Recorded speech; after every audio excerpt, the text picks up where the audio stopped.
যে এটি এখন কাজের প্রক্রিয়া প্রায় শুরু হয়ে গেছে।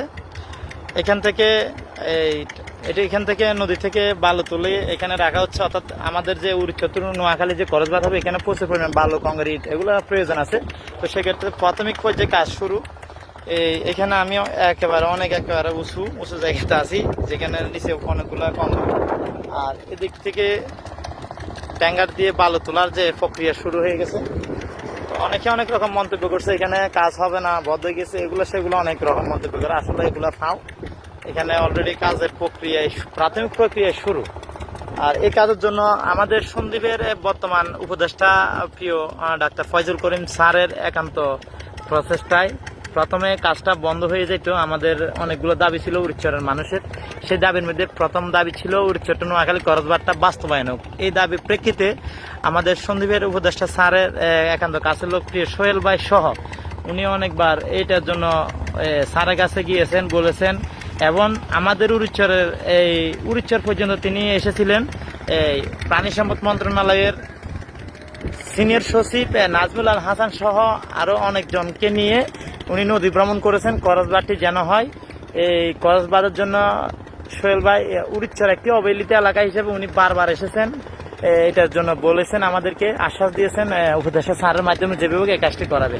সেক্ষেত্রে আজকে অনেকে অনেক রকম হয়তো মন্তব্য করেন, সোহেল ভাই এখানে কেন এগুলো ভূমিকা সেগুলো অনেক রকম কথা বলে। আসলে আমাদের কথা হচ্ছে সোহেল ভাইয়ের সুযোগ আছে বিদে উপদেষ্টা স্যারের কাছে লোক হিসেবে সুযোগ আছে বিদে আমাদের জন্য করে গেছেন, এই আর কি। তো অনেকে অনেক রকম মন্তব্য করেন এখানে তার বেনিফিট। আসলে আমরা যা দেখতে পাচ্ছি ওনার এখানে কিচ্ছু নাই। আমি এখানে যারা ইঞ্জিনিয়ার আছে তাদের সাথে অনেকবার কথা হয়েছে, এসব ব্যাপারে কারো হস্তক্ষেপ না, সরাসরি নৌবাহিনীর তত্ত্বাবধানে কাজগুলো হবে। এই কাজটি পেয়েছে আরএফএল কোম্পানি, ওনারা সম্ভবত সাব কন্ট্রাক্টরের মাধ্যমে এগুলো কাজ করাবে এবং সেখানে তত্ত্বাবধান করবে নৌবাহিনী।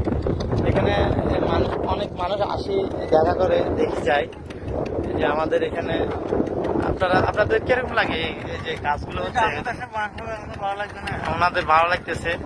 এই আমাদের সাথে এখন যে নদী পথ, এখান থেকে আসা যাওয়া অনেক কষ্ট। ওনারা নদী পথ যখন কক্সবাজার দিয়ে আমাদের ওই ফেরার কিরকম লাগবে? আপনাদের যাওয়া আসা কিরকম ভালো লাগবে?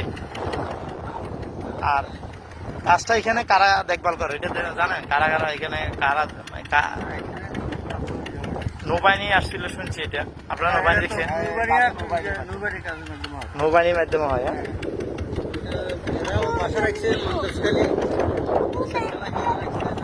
নৌবাহিনী মানে মন্দাসখালীর এখানে অবস্থান করে না?